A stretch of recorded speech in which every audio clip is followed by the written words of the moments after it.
Thank you everyone at OSI for pulling this thing off. Thank all of you for being here.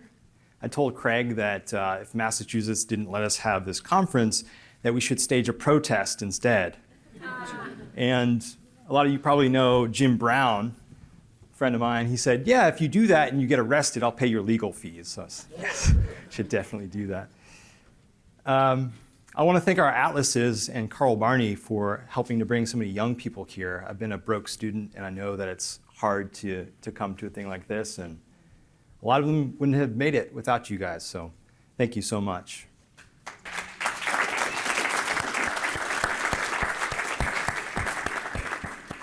Also, especially want to thank Eric Daniels. If you registered for this conference early, then you might have seen that originally I was slated to give the talk on history, who needs it. And when Eric began giving a course, History of Liberty course for Objective Standard Institute a few months ago, I saw this golden opportunity. I could rope him into this thing, foist my topic upon him, and give myself the opportunity to talk to you guys about the person from history whom I most admire, guy that I'd most like to have a beer with, Benjamin Franklin. So, thank you, Eric. It's often said that George Washington was first in war, first in peace, first in the hearts of his countrymen. That's very true.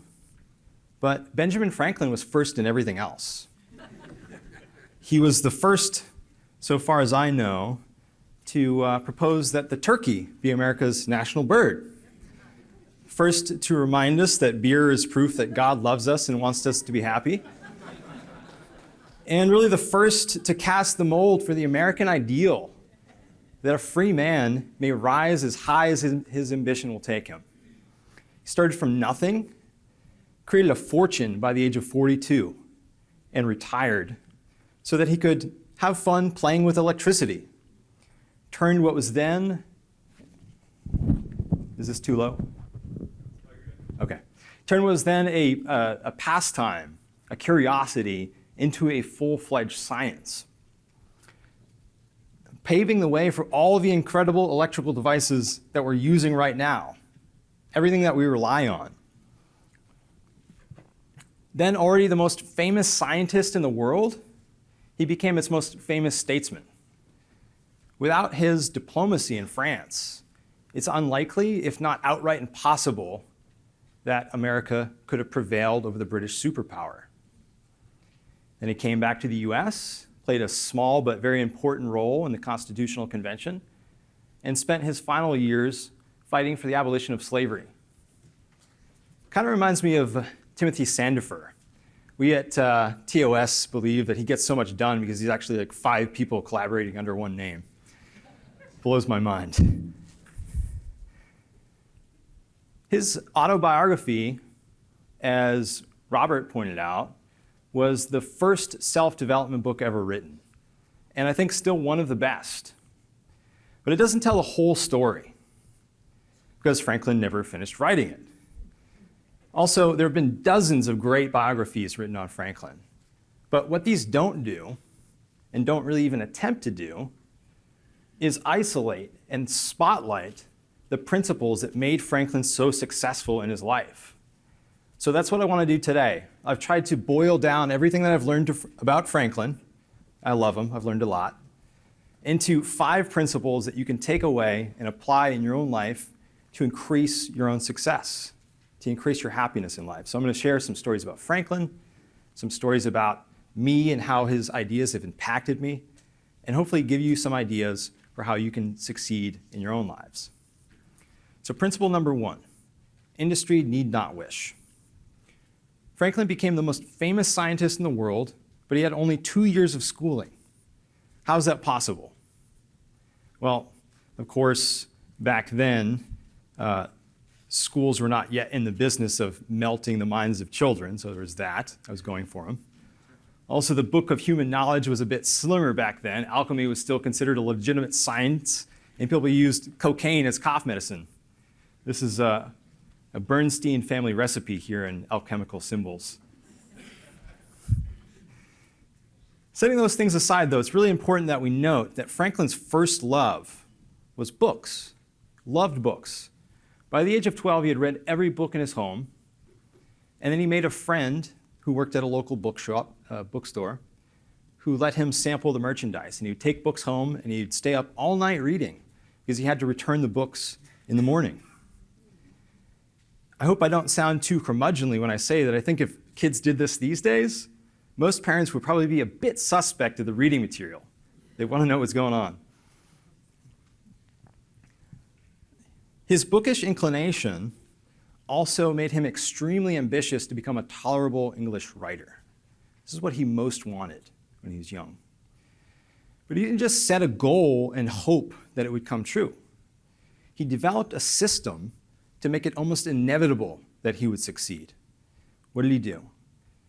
He found essays that he really admired, typically from The Spectator, and he'd write down short hints at the essential ideas in each paragraph or sentence. He'd write these hints down, he'd set them aside for a few days or sometimes a few weeks, and then he'd come back to them and try to rewrite the essay as best he could, using his own words, whatever words came to mind. Then he'd take whatever his finished product was and compare it to the original and see how well he did, see where he could compare. Sometimes he patted himself on the back, said, I did a little bit better here than they did. Not often. But he learned a lot by doing this, by pushing himself to become what he said was a tolerable English writer. In fact, with years of practice and just constant improvement, constant focus on improvement using this system, he became, in the words of literary critic Carl Van Doren, the best writer in America. This is proof that this system worked. And this idea, this guy's getting a lot of love at this conference. This is James Clear, his book Atomic Habits. You've probably heard something like this before, that we don't rise to the level of our goals, we fall to the level of our systems. So this is the first idea I want us to take away from Franklin's life and his accomplishments. What systems can we implement in our own lives to make achieving our goals practically inevitable? Say you want to master the guitar. Well, perhaps every day when you wake up, or every night, or both, when you fall asleep, you rehearse in your head some difficult passage of music that you're looking to master. This is a similar technique to the one that Michael Phelps used to win so many gold medals. His coach would say, put in the tape. And that's what he'd do. He'd put in the tape. He was rehearsing in his own mind the perfect swim from the moment that he jumped in to the moment that he was on the podium. Everything, every little move. He had it all rehearsed in his head. And he'd play that tape first thing in the morning when he woke up, first thing at night before he went to bed. Or perhaps you want to be a real estate agent. Well, you could use a technique, a system similar to that used by Andrew Carnegie when he was a telegraph boy. He memorized the street names and all the business locations so that he could easily get from one to the other, and he would know exactly where he was going at all times. So what systems can you use to achieve your goals in life? We don't rise to the level of our goals, we fall to the level of our systems. The other key aspect of Franklin's industry that I want to point out is his incredible independence. You can work really hard at doing something that other people tell you to do, but it might not be all that productive. In fact, it might be extremely destructive. Franklin was extremely independent in all aspects of his life. Industry, real industry, requires independent thinking. Franklin's father originally wanted to devote his son as the tithe of his sons to the ministry. He wanted him to go and become a priest. Well, from what we know, Franklin's rather irreverent nature led his father to scuttle that plan. And when that didn't work, he wanted to train him to be a candle or soap maker, just like him. That didn't work out either. Franklin wasn't interested. He wanted to follow that bookish inclination, and in time he was indentured to his brother, who was a printer, who started what was only the second newspaper in the colonies. This printing business really dovetailed with his bookish inclination, with his love of the written word of communication. He was extremely independent in becoming a better printer and a better writer. We've already talked about the system. What else could he have done, though? What else did he do to become America's greatest writer? One of the things he said that helped him immensely in improving was becoming a vegetarian. Not so much because of the diet. We had Doug McGuff earlier he probably wouldn't recommend becoming a vegetarian. But Franklin did gain some tremendous advantages from this. He did it because he went to his brother, when he was indentured to his brother. Part of the agreement was that his brother would pay his room and board being food. And so he went to his brother and said, "How much are you paying for my food right now? Give me half of that, and I'll pay for my own food. I'll do it myself." He was able to do that and spend only half of what his brother gave him, so a quarter of what his brother was spending, and use the rest to buy books. And then on top of that, becoming a vegetarian, he was able to gain this other great advantage. While the other apprentices went home to have lunch, Franklin would sit down at his desk, have a glass of water, a biscuit, some raisins, and then he'd get right to reading. And in this way, he was able to teach himself math. He didn't learn math very well when he was at Latin Grammar School here in Boston, which you guys can visit if you have time. So he taught himself math. He taught himself ship navigation. He also read John Locke's essay concerning human understanding just on his lunch breaks, at work. It's fun reading, light reading, good way to pass the time. And he taught himself logic in this way. There's a great quote from Atlas Shrugged that I think captures Franklin's approach to work. "All work is creative work if done by a thinking mind, and no work is creative if done by blank who repeats in an uncritical stupor a routine he has learned from others." So my questions to you, for industry need not wish, are you being first-handed in your choice of career and how you approach it? What systems can you implement to make your success inevitable? All right, principle number 2. When you're good to others, you're best to yourself. Franklin took this rigorous approach to self-improvement and applied it to creating mutually beneficial associations, mutually beneficial organizations. He created Philadelphia's first firefighting company, its first insurance company, its first hospital, its first university, still open today, University of Pennsylvania. How did he do it? What does it mean to be good to others? Does it mean to sacrifice our goals for other people? Or ask others to sacrifice for us? Well, we have to look to Franklin's example. What did Franklin do? He started what he termed a multi-level marketing company in which he would sell printers to his friends, and then they'd have to sell 10 printers to their friends, and they'd have to sell 10 printers to their friends, and so on and so forth. Pyramid scheme. No, just kidding. He went into franchising, actually. So today we think of Ray Kroc, the man behind McDonald's, as the father of franchising. Well, about 200 years ago, 200 years before Ray Kroc, there was this guy, Benjamin Franklin, that went into franchising. These journeyman printers who would love the opportunity to go into business for themselves, who were very industrious and hardworking like him, his friends in many occasions. And so what did Franklin do? He bought the equipment and the supplies to set them up in business in other colonies. He set them up in business, and then for a period of 6 years, they would split the profits. He'd get a cut of the profits. And in this way, he vastly increased his own wealth. He also vastly increased the wealth of his partners. And we're not just talking material wealth either, spiritual wealth as well. He made great friends by doing this. He also increased his knowledge of and interest in the other colonies. And that was really important when he later became postmaster of the US. So the spiritual element is also really pronounced in Franklin's first association building effort. He realized shortly after becoming a printer that he could greatly benefit by regularly interacting with other ingenious young men. And so he built his junto. They would meet every Friday, and they would discuss things like politics, morality, and science. And every week they'd pick a question that they wanted to answer the following week. And all the members would go home and they'd read about that subject for a full week, such that they could better understand it and bring more to the table for the conversation. So this is a mutual improvement in society.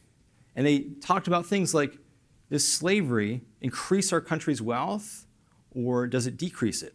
And is it moral? Is it just to revolt against a king who violates our rights? Is it possible in our life to achieve moral perfection, or is it impossible? And Franklin said that this was the best school in the colonies at the time for studying these subjects. He built his own school, in effect, one that he didn't have to pay for. Not only did they benefit on this level of gaining knowledge together, they also recommended each other's businesses. Oh, you need a printer? I know this guy, Ben Franklin, he's great. Oh, you need a surveyor? My friend Nicholas. Oh, you need a website built? My friend Kyle, he's perfect. After all, this was long before Wix and Squarespace made that easy to do. So for about a year, I've been teaching a writing course at Objective Standard Institute, and I've long told my students, get an accountability buddy.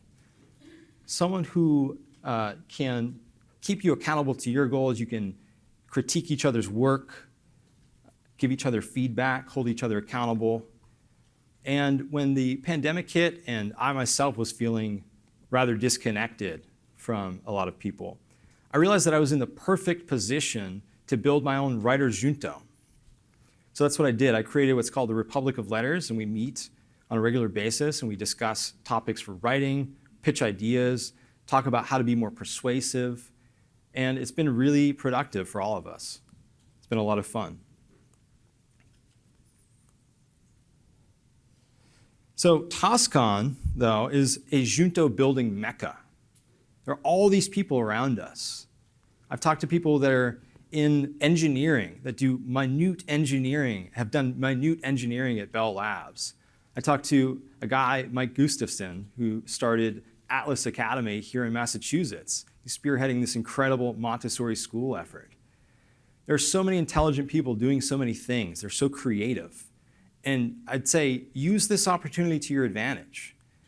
Whether you want to start a study group to go through the classics, or you want to build your next business partnership, or maybe meet your soulmate, as these two did at our last conference. Principle number 3. Sin is not hurtful because it is forbidden, but it is forbidden because it's hurtful. So Franklin had a very different conception of morality than did most other people at the time. And this is evidenced, I think, really well in a story about him when he was young. We talked about how his father wanted to devote him to the ministry. Well, he was very irreverent. He didn't pause at questioning things that others considered sacrosanct. So Ben's father would say grace, and often he was very long-winded. He would go on for a long time. He'd say grace sometimes both before and after the meal. And this is the guy, Benjamin Franklin, who we're talking about, who's all about industry and efficiency and making things quick and easy. Well, he said to his father, well, we are getting our food out of these casks. We've got salt cod and salt meat, and we take some out and you put it on the plate and we eat. I get an idea. Why don't you just say grace over the whole cask once and for all? It'd be this vast savings of time. His dad didn't go for that, so far as we know. But Franklin grew up in this religious household, but he very early on questioned the dogma. He didn't think it was either instructive or productive. It didn't build moral character. He said, I grew convinced that truth, sincerity, and integrity in dealings between man and man were of the utmost importance to the felicity of life. The moral is the useful. It's as useful to be moral as it is to have business acumen, as it is to be able to do financial modeling, like Mitchell Earle was just talking about, as it is to understand physiological headroom. I think we tested our physiological headroom last night at the concert, those of you who went. I know I certainly did. And I learned that this group has a lot of area under the curve, probably more than any other group at a philosophy conference. Two of the guys in the band actually were my childhood friends. And they came up to me after, this is a philosophy conference? Are you sure? I think this principle about the moral being the practical is well illustrated in the story of London's early stock exchange, actually before the official stock exchange existed. In the 17th and 18th century, London courts actually refused to enforce contracts between brokers and their clients. So fraud was technically legal. You could make a bunch of money off an investment for your client, take that and go out and buy the best Rolls-Royce carriage they had, or the best, latest Apple Pocket watch, whatever you wanted. The courts weren't going to enforce the contracts. So why was fraud extremely rare as it was? There was very little fraud at this time. Well, I think that it's captured, the answer to that question is captured in the motto of Jonathan's Coffee House, which was the busiest coffee house, meeting place of brokers and traders at the time. They would meet there and they would conduct their business. And the motto there was, "My word is my bond." My word is my bond. Moral character, my integrity, that is my greatest asset in life. If I don't have that, I don't have anything. Morality is incredibly useful. It's not some dictates on a tablet handed down from on high, something without rhyme or reason. Franklin, on some level, however dim, recognized what Rand later made crystal clear, that the purpose of morality is not to teach you to suffer and die, but to live and enjoy your life. There's a natural standard of morality. It's what's good for man's life on the whole. And because he had a different standard, he couldn't follow the same map that everyone else did. He was going in a different direction. He needed his own map. And so he created his own. These are some of Franklin's 13 virtues. And you can see here, again, firsthand, his independence, even in the realm of morality. He wasn't going to simply accept what others gave him. So temperance, eat not to dullness, drink not to elevation. Order, let all your things have their places. Let each part of your business have its time. That's kind of like time block. We're going to hear about that tomorrow from Cal Newport. Resolution, resolve to perform what you ought, perform without fail what you resolve. So Franklin, here again, created a system for perfecting his moral character. He was incredibly ambitious to do this as well. And here again, he's relying on a system. Rand has a phrase that I think captures his dedication to virtue perfectly. Moral ambitiousness.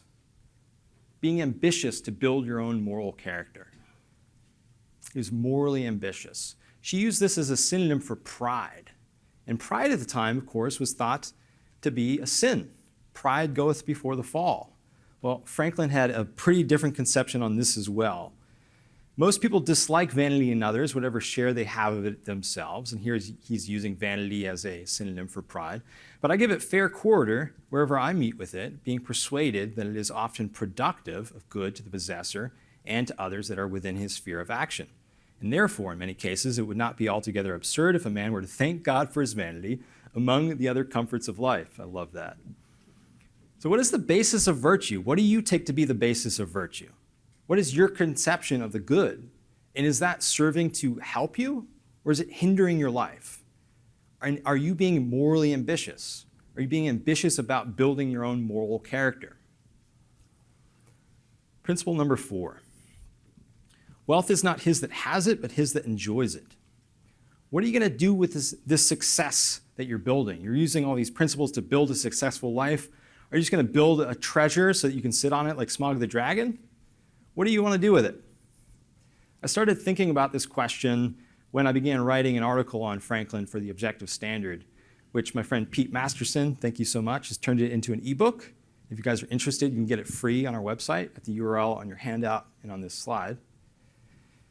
And one of the questions that really helped me get at this principle, wealth is not he who has it, but he who enjoys it, is the question, what did I do as a child that I really enjoyed but no longer do? What did I used to do and love but don't do anymore? And for me, it came down to playing music with my friends.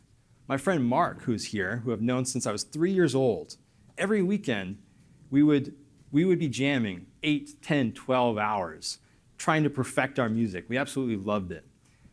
And at some point, I decided to go to college for audio engineering, studied and went to work in New York City and then in Nashville, worked on the road with bands, and music became my job. It was fun for a long time. I learned a lot. I got to see most of the US and parts of Canada. But I had very little time to play and very little motivation to play at that point. And I realized that this really isn't working. I'm hundreds of miles from my friends. I can't do this anymore. And I thought about Franklin. I mean, he had all these odes to prudence and to frugality, and he became extremely wealthy. But Franklin retired at 42. Why did he do that? He didn't need to do that. He could have stayed in his business and continued building his wealth, right? But he said he wanted to give himself only the things that he would enjoy doing to do, only those things that he chose. He understood that wealth is a tool for freedom. It's a tool for doing more of the things that you enjoy, for having more fun in life. So what did he do? He went and played with electricity and came up with our unified theory of electricity that we have today and fully rely on. In his book, another guy who's getting a lot of love at this conference, Greg McKeown, in his book Essentialism, Greg McKeown talks about how play is absolutely essential to the life of the essentialist, someone who's focused on having the greatest impact in their field, greatest impact they possibly can. Play increases our creativity, it reduces stress, it makes us better able to solve problems. Albert Einstein said that playfulness was more important to his ability to solve problems than was his ability to absorb information. He said creativity is intelligence having fun. And that's what Franklin was all about. He was always having fun.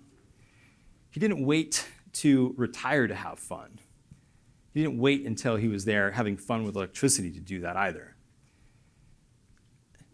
Pretty much his entire career was an example of him having fun. So the way that he acquired his first newspaper illustrates this fact really well. He decided he was going to start a newspaper in Philadelphia, and when he was about to go start it, his former employer, Samuel Keimer, found out and started a competing newspaper, sort of drying up the market for a newspaper. So Franklin, what did he do? How did he respond? Well, Keimer purported to instruct his readers by reprinting entries from an encyclopedia. And in his very first publication, he made the great mistake of printing an entry on abortion, giving Franklin a nice foothold to take advantage of. From the day he began writing, Franklin was a practicing humorist. So what did he do? He started writing letters to the editor at the only other Philadelphia newspaper, and these were written under the pen names Martha Careful and Celia Shortface, and they expressed great dissatisfaction with the way that Keimer had exposed the secrets of our sex in that audacious manner. And they were so entertaining that they quickly siphoned all of Keimer's readership over to the other paper. And within a year, Keimer's paper was bankrupt, and he agreed to sell it to Franklin, who then turned it into the most successful newspaper in the colonies, as he would later do with his Poor Richard's Almanac. Wish I could tell the story of that as well, but we don't have time. If you're interested, it is in that ebook that I mentioned. Franklin, it turns out that his sharp wit was the only tool that Franklin ever really needed, the only weapon he ever really needed. Later, when he was trying to solve the imperial crisis, trying to solve this conflict between Britain and the US, because that's what he wanted to do. He wanted to resolve this. He thought it'd be, for a long time, he thought it'd be better for all if the war didn't happen.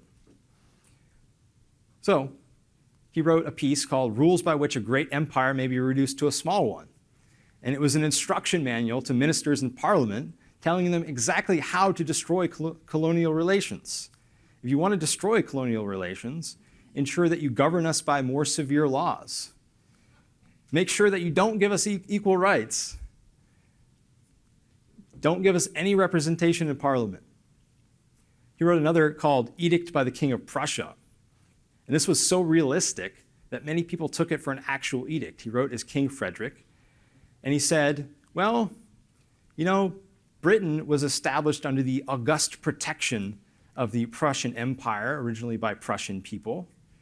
And so it's time to pay the piper. You guys need to start paying these taxes, which looked suspiciously like the taxes that Britain was then levying on the Americans.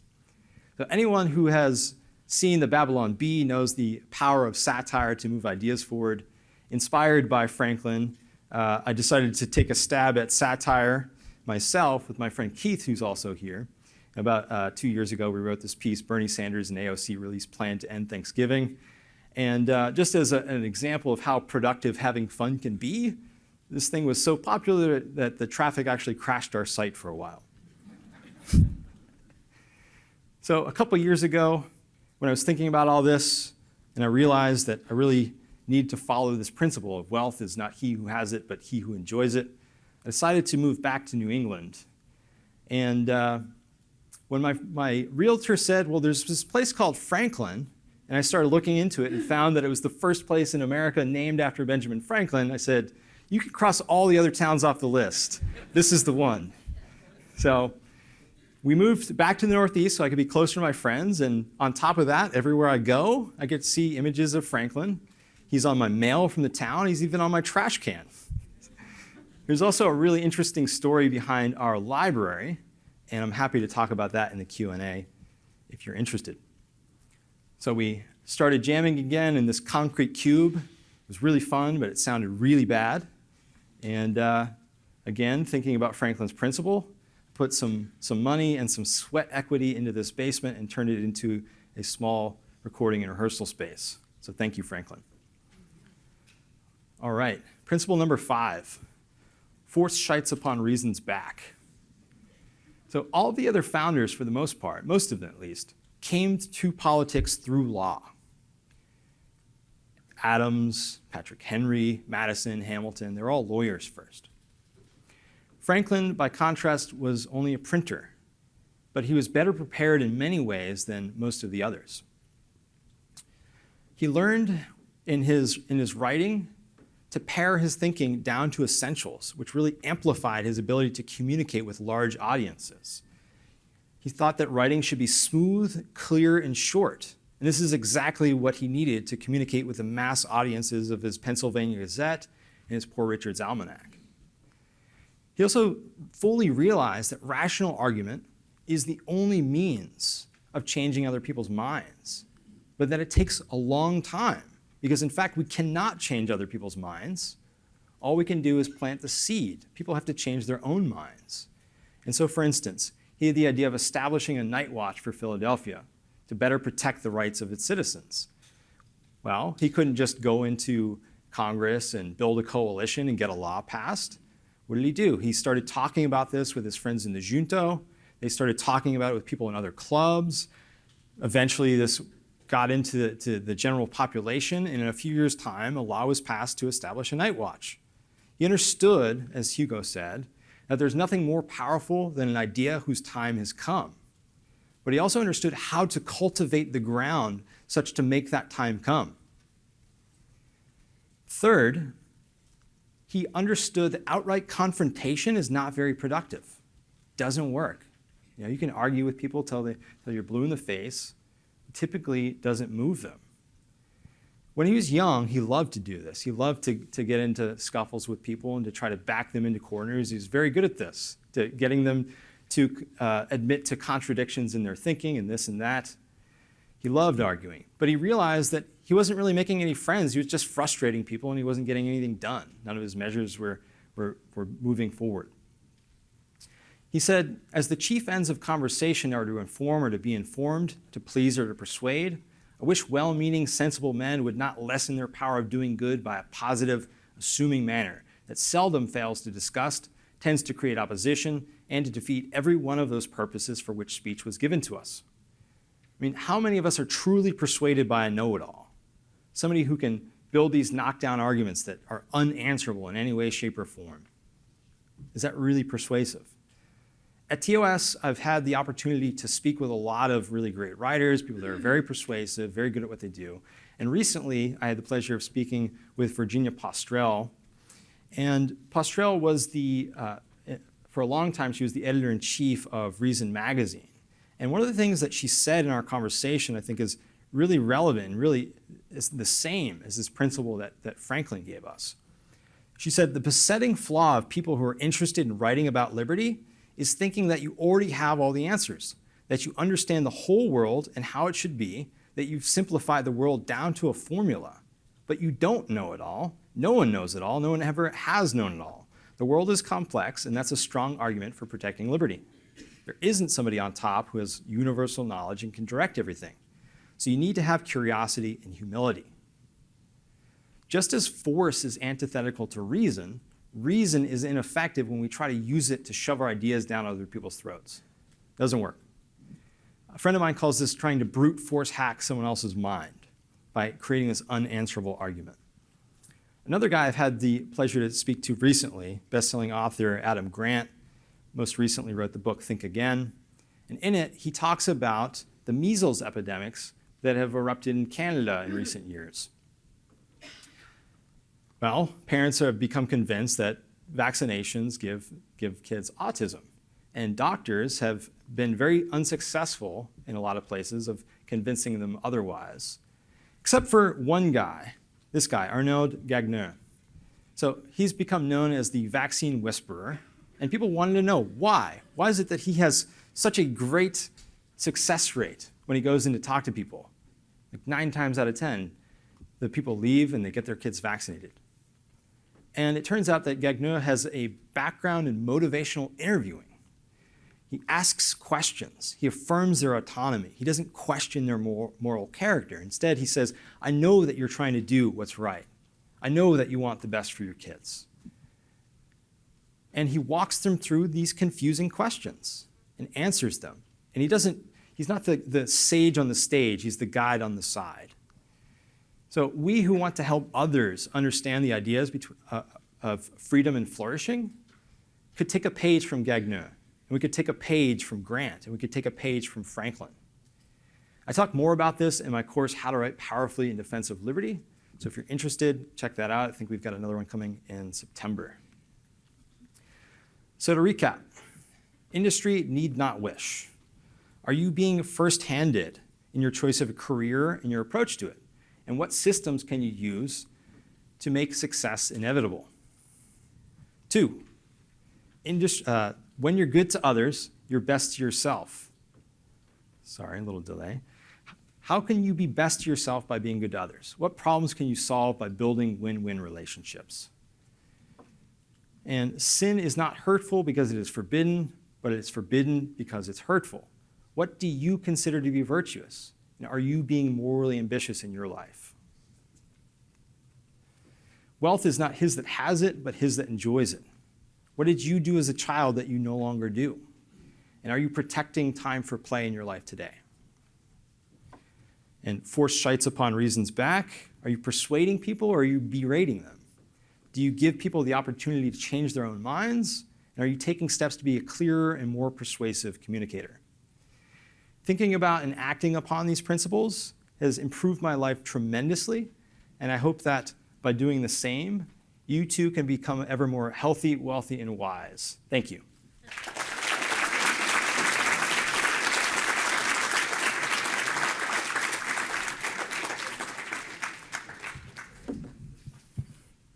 That was really cool, thanks. Maybe 15, 20 years ago or so, HBO had a special series on John Adams. And one of my favorite secondary characters in that was Benjamin Franklin. I thought the guy who played him was awesome. Do you have any comments, observations, or reflections on that series, how Franklin was portrayed? I think it was awesome. It's been a while since I've seen it, and to be honest, the last I saw it was before I really did a deep dive on Franklin, so I can't really speak to the accuracy of it. I know he played a very small role, but it was fun to see him. So I'd recommend, if you haven't seen it, Paul Giamatti plays John Adams. It's excellent, and everyone should check it out. Thanks for the question. Benjamin Franklin is quoted as saying that it is a sin to leave an unjust law unbroken. What are your thoughts on that? That's very smart, in my opinion. I mean, I just said I'd be all for protesting lockdowns, right? So unjust laws, of course this is contextual. You can't just run out and start breaking unjust laws regardless of your situation. You have to think, is this going to be a sacrifice for me, or is this going to serve my long-term self-interest? And if the answer is the latter, then absolutely, I think you ought to break an unjust law. To do so in a way that is effective, you might try to do it as a test case. You might find some place like Institute for Justice or Goldwater Institute, where Timothy Sandefur works, who will take your case on as perhaps a constitutional case and argue that in court. Thank you. Yeah, thank you for the lecture. So As far as I can tell, there are lots of people right now, especially on the left, who believe that founding fathers are some kind of criminals, and the whole founding of America is rigged. Therefore, we have to rebuild it. And watching that from outside is really sad because for Ukraine, for like post-Soviet countries, USA always was a beacon of freedom. The place where you always can go, and that this country is based on the foundation of freedom, on the purpose and self-esteem. And therefore, my question is, how actually can you make everyone like you love, all founding fathers? How you can turn them into hardcore fans as you who go to, cities and taking photos with Franklin? So, how do you make a moral case against the left in favor of founding fathers? Because it's really important. Yeah, so I actually talked about this at some point. I think it was my interview with Andrew Bernstein for his book on heroes. And it's key, I think, to recognize their flaws, as Eric Daniels pointed out in his talk. Well, the history of America is not perfect. And it's not perfect because the people who made it were not perfect. We got lucky because in many cases their flaws canceled each other out. We got this dream team of people who, when they came together, created the best, most moral nation in history. But they did have flaws, and so we ought to recognize those and give it a very objective, even-handed assessment of the founders. And in doing so, I think we make ourselves look a whole lot more credible when we talk about what was good about them.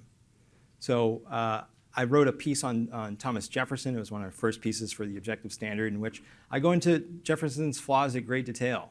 And I did that because I understand that people are coming to the founders with this context that they get from the public schools, that they're these horrible people that have this thin veil, this thin sheen of ideals that is, they've just put that over these things like profit motive and lack of care for enslaved people. I mean, we have to look at who they really were. We have to really investigate the historical record, as Eric was saying, and understand both sides of the story, and then be able to articulate why, at the end of the day, what was essential about the founders was not the flaws that they shared with so many other people, but the incredible virtues that they embodied. Thanks for the question. Hi. A long time ago, I wrote a poem about slavery when I was young, and I mentioned Ben Franklin, and someone said to me, "What does he have to do with it?" But my question is, so that was a nice talk. Thank you. But my question is about your auto engineering. Do you have any ideas or advice for learning auto engineering on your own? Oh yeah, there's tons of great stuff out there. I mean, on your own, you could just go buy the gear and start watching YouTube videos, but there are also programs from Berklee College of Music, which is just down the street from here, one of the best colleges of music in the country, and they have all sorts of online courses you can do. There's something called ArtistWorks. There is, what's that good one for mixing, Mark? Mix Like a Pro. Yeah, what is that? Oh, it's called that, okay. Mix Like a Pro. Mixlikeapro.com, you can check that out. You can just pull it down, just bend the stand. That too, yeah. There we go. So when studying Ben Franklin's life to model our own philosophy today, what differences between the world he lived in and the world we live in today do you think are most important to be aware of? That's an interesting question. Our situation is in a lot of ways similar. In fact, I think some of the restrictions that we went through in the last year are far worse than anything that the founders experienced in their lifetimes, and yet we didn't see a revolution here. Why is that? I think it has a lot to do with education, and again, Eric hit on this in his talk on pedagogy and on education here. I think that we've stripped people of the tools that they need to think really clearly about this stuff because they no longer learn history. They don't understand all the precedents that we've just set and how we're likely to see these things handled in the future. So the biggest difference, I would say, is the fact that our culture lacks the sort of principled knowledge that they need to face a massacre of rights like we've just seen correctly. Thank you. Hey, Dale. Just a comment. I don't think you mentioned it unless I just missed it, but Franklin taught himself to be something of an expert swimmer. That's right. He loves swimming. He invented a pair of swim fins. He wore them on his hands, not on his feet. I think he actually did a good bit of work to promote that activity. That's right. And not infrequently won some of the races, swim races in the area that he was living. There was a story of a 3.5-mile swim he did along the Thames River. That's right. Out of Chelsea, impressing his friends paddling along beside him with a few water tricks. Something of an athlete. We don't really think of him that way. I think During it's the like Brad Thompson Revolutionary a little period, bit. he was kind of an old man. He wasn't as imposing. Think of him as a grandfather or something. But. Not as imposing as the 6'4" Washington or the 6'2" Thomas Jefferson, and maybe wasn't thought of as being as high-minded, but a very well-rounded individual. Yeah, in that respect, I don't know, he kind of reminds me of Brad Thompson a little, or Brad Thompson reminds me of him a little bit. It's like this guy that came up through college, playing football, and became a very, very astute scholar of the founders. Thank you.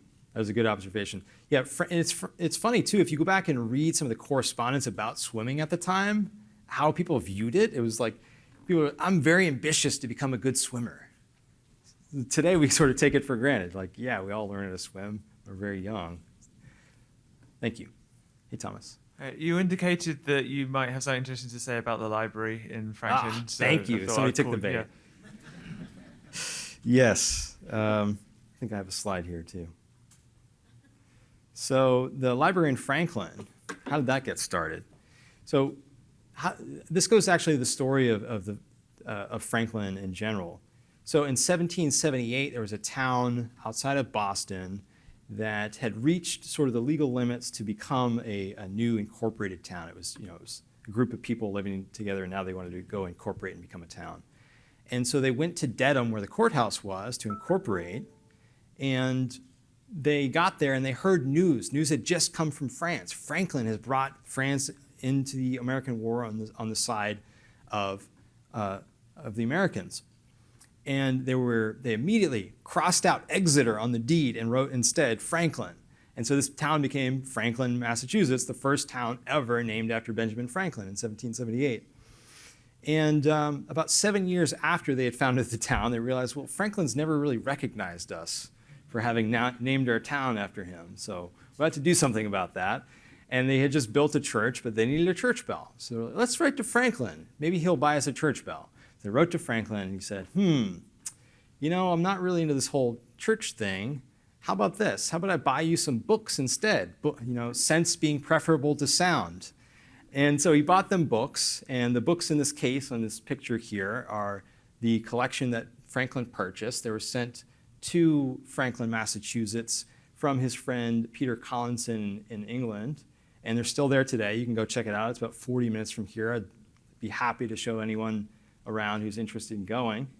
And this whole library was built, and this is the first truly fully public library in the United States, built from the private donations of Franklin and then later the Ray family that lived there as well. And now today, of course, it's been taken over and is run by the town via tax dollars like every other library. But Franklin started not only the first subscription libraries in the US, where people would pay a subscription, they'd become part of this club that had access to the books.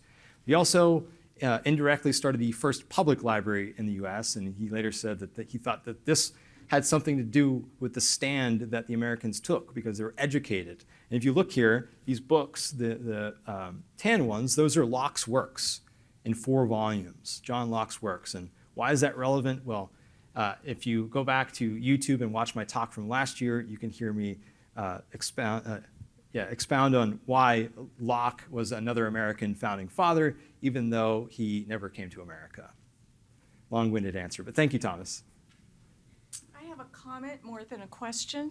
I read Franklin's autobiography when I was in late high school, before I read Rand. And one of his virtues, if you combine his virtues with the due process idea earlier in the conference, he recommended that you focus on one virtue for, I think it was a month, And week. a week? Yeah. I forgot. But anyway, and then you would change your focus to another virtue and work on that one. And I've used that to like change habits. Like if you like trying to be a better communicator, you need to be a good listener. Well, what are the different things involved in listening? And there are things you have to keep track of, but you can't keep track of 9, 10 things at one time. Yep. So if you focus on one part of it and try to get really good at that and then change to the next part. My only problem being I never seem to get good enough at the first part. So I just eventually decided just change your focus and then you get a little bit better all the time. But that's an idea I got from his autobiography that I thought was really worthwhile. Yeah, thanks for mentioning it. So I mentioned that he developed a system for perfecting his moral character as well, but I was hoping that somebody would ask about this. What he did was he listed his 13 virtues, and for a time he tried to focus on all 13 at once. I'm going to do all of this. I'm going to become, morally perfect. But that's pretty untenable, right? It was crow blowing in the way that Rand would put it. You can't do that. You can't split your focus between 13 things. So instead, he would track his progress on a single virtue at a time. He'd focus on only that virtue for a week. Well, actually, he'd track his progress on all of them, but he'd focus on only one of them. And you see here, this is an app. So he did this with a book with slate pages that he could erase the page and keep using it. He used it throughout his most of his life. He did this, tracking his project on becoming a more virtuous person. And if you're interested, you can download Ben's Virtues on the App Store and do something like this. I actually brought this up at another TOS-Con. I'd love if anyone's a developer to come up with an objectivist version of this with the objectivist virtues. It'd be cool if there was an app where you could just put in your own virtues and track your progress on those. So anyone has that skill set, let's talk. Hey, Carrie. Hi. My question has to do with the use of humor. And in Ben Franklin's autobiography, he recounts all these amazing inventions he made, like the book grabber to get to high shelves and bifocals and the Franklin stove, which it's astonishing how productive he was in inventing. But he said, I didn't do this to make money. I did this because I'm an incredibly lazy person and I want to ease my life. And I thought, that's sort of funny, but I found it irritating. I was like, don't apologize for this. And I'm wondering what your thoughts are on the use of humor in trying to have people be comfortable with your activities at the expense of taking pride in and making the case for the argument. So at what point does the use of humor perhaps undercut your argumentation, and do you think Franklin sometimes crossed that line or not? Well, I think that humor has a pretty specific role, and I think the person who outlined it best was the Scottish philosopher Thomas Reid. He developed a system of philosophy called common sense realism, and he laughed at many of the other philosophers that were before and after him. George Berkeley being one. Berkeley thought, well, the only thing that is real is what we're visualizing in our minds right now. It's God is basically portraying everything, and there's actually no external world. Well, he said that there are some things that are so absurd that you can't reason with them. And so what do? You have to laugh at them. And I think there are definitely arguments to be made on most of the things that Franklin was characterizing as absurd, but he saw them as absurd. And I think he actually drew mass audiences to his causes with humor. And I think that, I follow Babylon Bee and The Onion, and I think they do a lot of the same. And a lot of times they put into just a short quip a truth that is so hard to get at otherwise.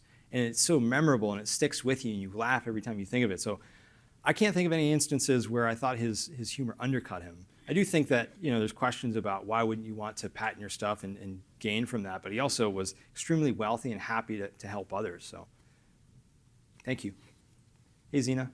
Hi. So my question is, what's your advice on being less of a know-it-all, maybe less interested in persuading other people on a regular basis?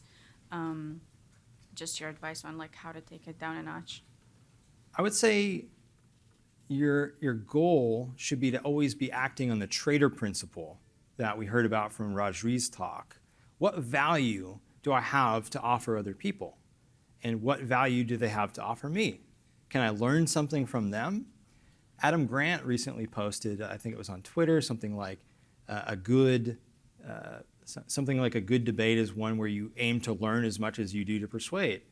So ask a lot of questions. Be really interested in what other people have to say. Don't take it for granted that you already know what their arguments are. In fact, typically we tend to simplify things down into two sides. We have these polar views of every argument. And in most cases, there are 10 or 12 or 15 different views on the argument. And the only way to really get a handle on the argument and to actually convince people is to answer their actual ideas, right? So if you don't acknowledge the various viewpoints on an argument, then you're really not going to be in a good position to persuade other people. Thank you.